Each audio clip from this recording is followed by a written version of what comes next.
warahmatullahi wabarakatuh. Perkenalkan, nama saya Nur Indah Deni, saya mahasiswa PGSD Unima semester 6. Jadi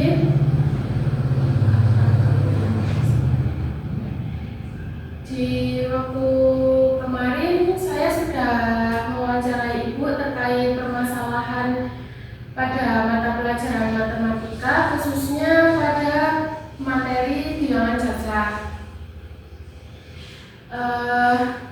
Fokus dari observasi yang saya lakukan itu yaitu pada pencapaian literasi dan numerasi siswa kelas 3, khususnya dalam mempelajari materi bilangan jajak.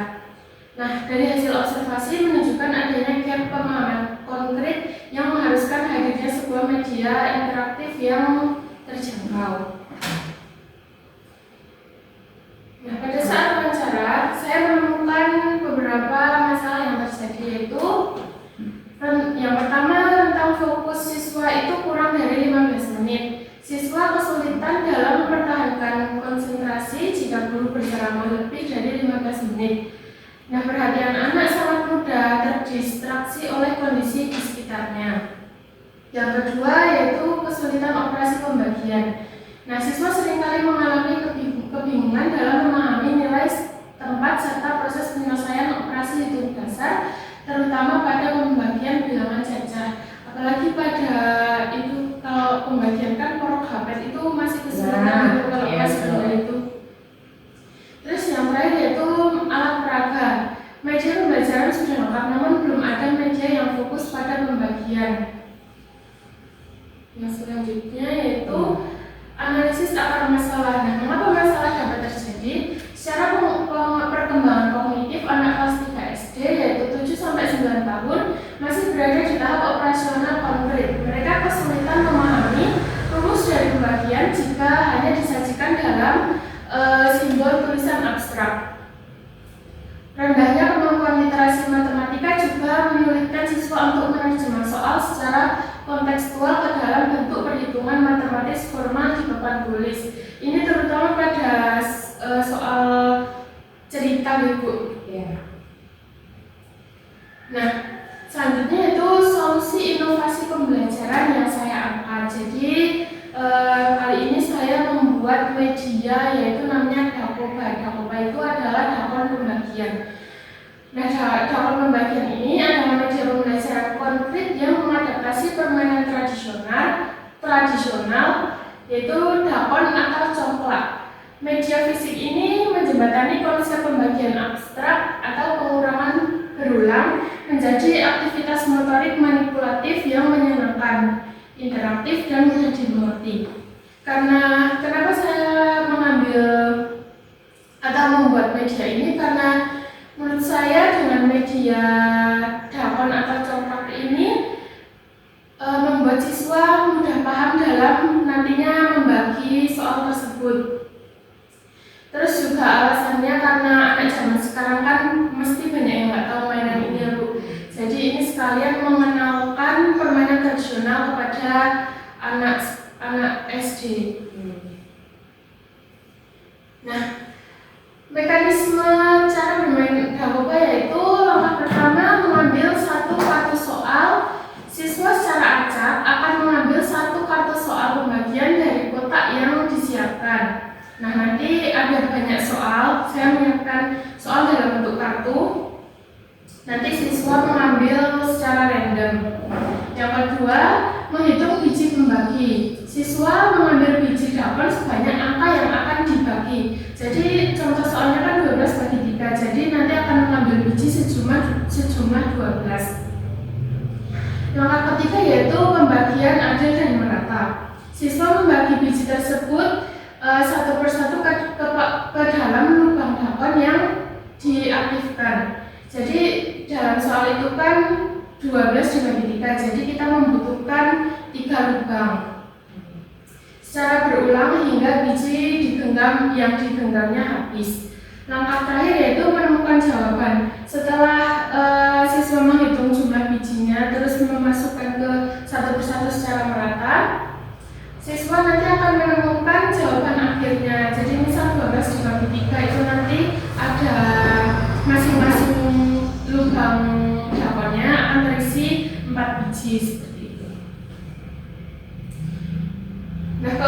media pembelajaran Dakopa yaitu yang pertama menyiasati batas fokus siswa. Nah, dengan memadukan unsur bermain atau gameplay learning, Dakopa mampu mengembalikan konsentrasi siswa yang mudah jenuh terhadap metode ceramah berdurasi panjang.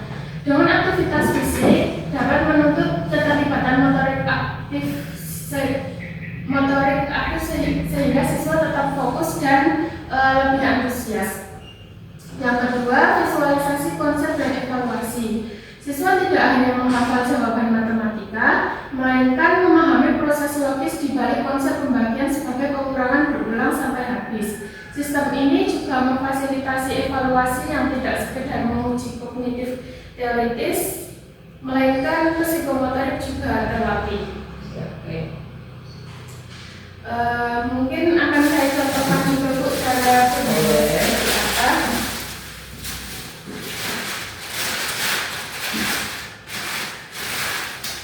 Di sini sejak tahu. Sini apa? Jadi saya menyiapkan beberapa kartu soal, ada banyak. Di kartu ini juga bukan cuma soal yang sudah berbentuk seperti ini, tapi juga ada soal cerita. Jadi nanti anak-anak juga terlatih untuk literasi membaca soalnya seperti itu. Misal saya ambil sebentar soalnya. Mungkin ini dulu. Jadi 21 dibagi 3. Jadi nanti anaknya menghitung terlebih dahulu. Coba saya misal ya.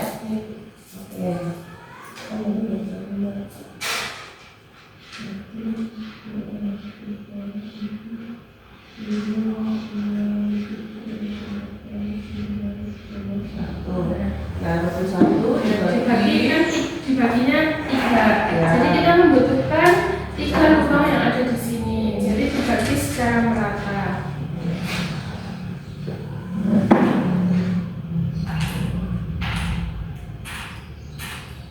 Langsung ya Mbak ya.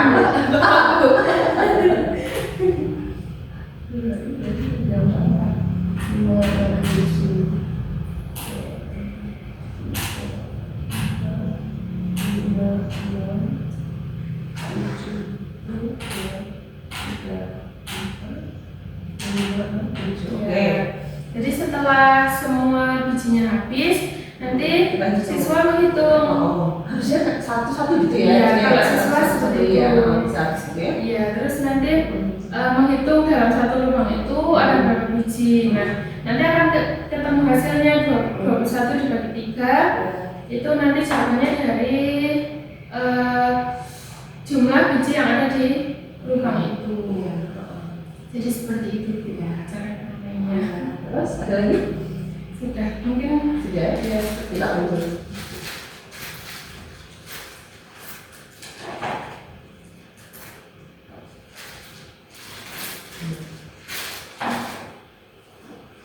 Ini media ini nanti pada akhirnya akan dimasukkan ke dalam sebuah pembelajaran, itu maksudnya dalam runtutan sebuah pembelajaran. Jadi pada saat menyampaikan materi pembagian, itu nanti bisa dibantu media ini. Oke. Ada lagi? Sudah langsung saya. Ya, oke. Jadi gini Mbak, kalau pembelajaran matematika itu jangan pernah mendengar tentunya ada yang namanya teori dari Brunner gitu. Pernah dengar? Ya. Jadi ketika menyampaikan matematika itu alangkah baiknya melalui tahapan. Ada yang pertama apa sih? Tahapan enaktif, ikonik, dan simbolik. Ya. Kalau enaktif itu ini sangat membantu Mbak. Jadi ini bagus banget ketika diterapkan dalam pembelajaran Brunner pada tahapan enaktif. Jadi anak enaktif itu kan membutuhkan benda-benda konkret untuk dia bisa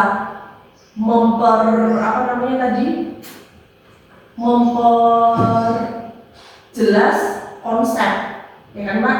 Jadi jangan tadi kan menggunakan ini di satu-satu nanti jawabnya berapa. Itu bagus banget ketika ini digunakan pada tahap inaktif. Terus nanti pertanyaan saya ketika tahap selanjutnya inaktif, ikonik, simboliknya dengan mau ditambah apa?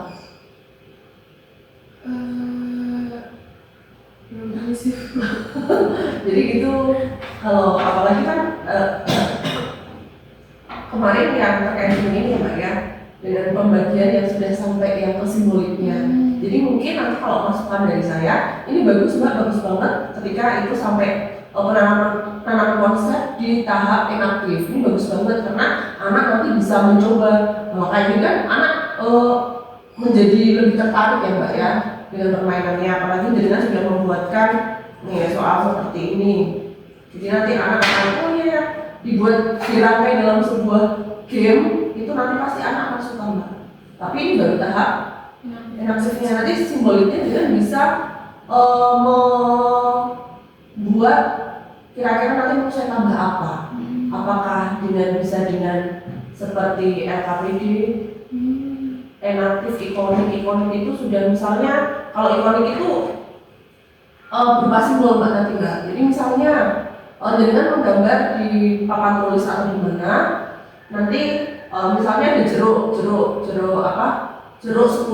nah nanti dibagi 5, nah nanti bisa itu Mbak kayak di lingkar itu loh, mungkin jadi nanti dia bisa menambahkan tahapan itu. Nah itu akan lebih bagus Mbak dengan ini bisa kayak video atau bisa. Jadi jadi kok buat video yang audio visual itu nanti apa ya untuk menjadi pelengkap ya, kayak animasi gitu. Enggak apa-apa, tapi nanti tetap dengan menjelaskan yang pakai gambar itu atau dengan mau buat HPP yang disitu ada gambar beberapa lama, terus nanti dilingkari gitu, terus anak nanti ada titik-titik itu Mbak. Nah nanti anak mengisi di situ juga bisa. Terus simbolik baru nanti tidak pakai angka. Ya itu, jadi nggak cuma satu media pun nggak masalah Mbak. Jadi ada beberapa kombinasi media itu akan lebih bagus. Itu Mbak.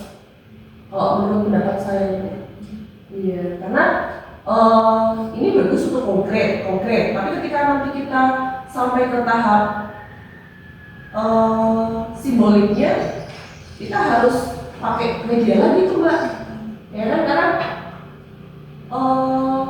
konsep ketika kita menjelaskan pembagian yang lebih kompleks itu kan juga butuh apa ya? Butuh media yang lebih kompleks lagi gitu Mbak. Ya bisa dengan menggunakan video, cara pembagian gitu. Terus nanti baru dengan ulas lagi, dengan tulis dengan jelaskan lagi itu juga bisa.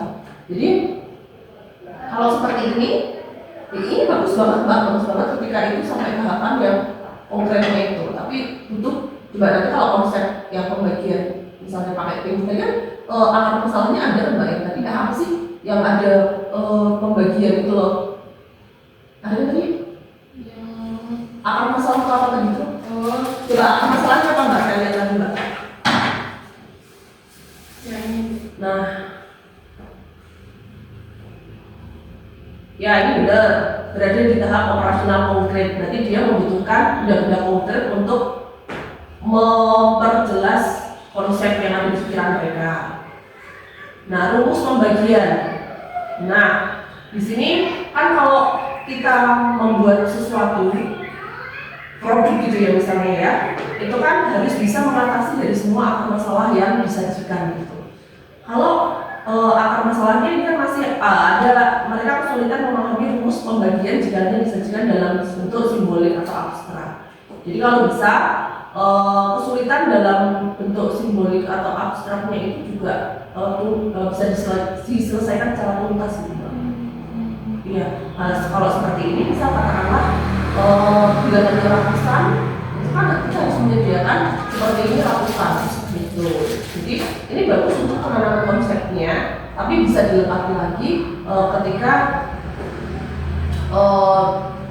ketika menyelesaikan soal yang seperti lebih bilangannya lebih banyak gitu. Bisa pakai rumus, nanti bisa ditambahin dengan mau seperti apa di kemas pembelajaran.